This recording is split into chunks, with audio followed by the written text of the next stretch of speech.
Assalamualaikum warahmatullahi wabarakatuh. Perkenalkan, nama saya Siti Zahra dengan nomor Standbook G701210447, peminatan farmasi klinik kelas A. Di video ini bertujuan untuk memenuhi ujian mata kuliah farmasi sosial. Topik yang saya dapat yaitu bagaimana pengaruh konseling apoteker terhadap kepatuhan minum obat hipertensi. Nah, di sini saya menggunakan 5 jurnal referensi, di mana 3 jurnalnya berasal dari jurnal nasional dan 2 jurnal lainnya berasal dari jurnal internasional. Jurnal pertama yang saya pakai yaitu judulnya Peranan Apoteker dalam Pelayanan Kefarmasian pada Penderita Hipertensi.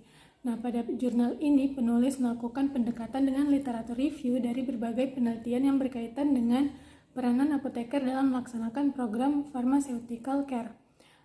Di sini intervensi yang dilakukan salah satunya yaitu berupa konseling.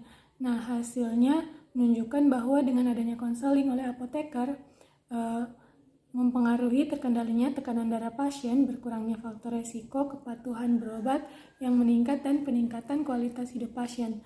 Selanjutnya, jurnal yang saya pakai, penelitiannya menggunakan rancangan eksperimen dengan pengumpulan data dilakukan dengan menunggu kunjungan pasien hipertensi di puskesmas. Kemudian dilakukan pretest dan posttest pada bulan berikutnya.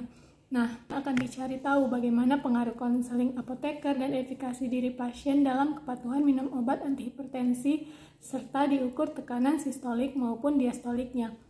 Hasilnya, pemberian konseling kepada pasien itu meningkatkan efikasi diri dan kepatuhan minum obat, serta menurunkan tekanan darah sistolik dan diastolik secara bermakna pada pasien. Kemudian pasien mengatakan bahwa dengan adanya konseling ini berguna sebesar 77% dan sangat berguna sebesar 22%. Hal ini menunjukkan bahwa konseling oleh apoteker itu memang sangat membantu bagi pasien dalam meningkatkan efikasi dirinya untuk patuh minum obat.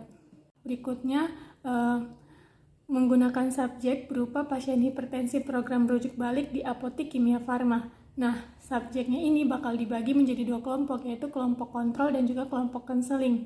Dari penelitian ini didapatkan bahwa tingkat kepatuhan minum obat pada kelompok konseling itu lebih tinggi dibandingkan pada kelompok kontrol.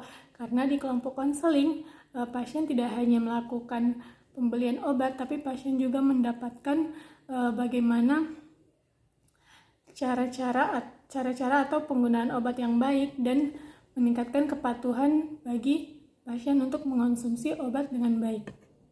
Masuk ke jurnal internasional. Nah, di jurnal internasional ini, penelitian ini mengumpulkan subjek penderita hipertensi lalu mencari tahu bagaimana pengetahuan, sikap dan praktik, kepatuhan minum obat dan tekanan darah, serta kualitas hidup pasien melalui kuesioner. Nah, kemudian kuesioner ini bakal diolah datanya lalu didapatkan hasil.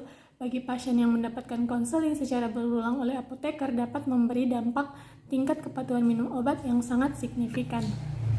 Kemudian di jurnal internasional berikutnya menggunakan cara yang sama seperti jurnal internasional sebelumnya, dan dalam jurnal ini dilakukan pembandingan penelitian yang sama seperti penelitian yang dilakukan di dalam jurnal ini, kemudian didapatkan hasil yang lebih tinggi. Itu artinya menunjukkan bahwa konseling yang diberikan apoteker semakin lama akan semakin menunjukkan tingkat efektivitasnya dalam mempengaruhi kepatuhan minum obat hipertensi bagi pasiennya. Saya menarik kesimpulan bahwa faktor-faktor ketidakpatuhan pasien ini melibatkan bagaimana kompleksitas pengobatan, efek samping, dan kurangnya pemahaman bagi pasien, sehingga apoteker dapat menghadapinya dengan memberikan informasi yang jelas, menyederhanakan jadwal minum obat, dan memberikan dukungan edukasi berkelanjutan agar pasien merasa lebih percaya diri dalam mengelola kondisi hipertensi mereka. Nah, berdasarkan jurnal-jurnal tersebut dapat disimpulkan bahwa konseling apoteker secara signifikan mempengaruhi tingkat kepatuhan minum obat antihipertensi pada pasien. Melalui konseling, maka asumsi dan perilaku pasien yang salah dapat diperbaiki. Nah, apoteker adalah salah satu faktor penting untuk meningkatkan kepatuhan minum obat, sehingga tekanan darah terkontrol. Dibutuhkan komitmen yang kuat dari pasien. Nah, agar mereka patuh minum obat, peran apoteker sangat penting dalam menumbuhkan komitmen tersebut. Sekian saja penjelasan dari saya. Apabila ada kurangnya saya mohon maaf. Wassalamualaikum warahmatullahi wabarakatuh.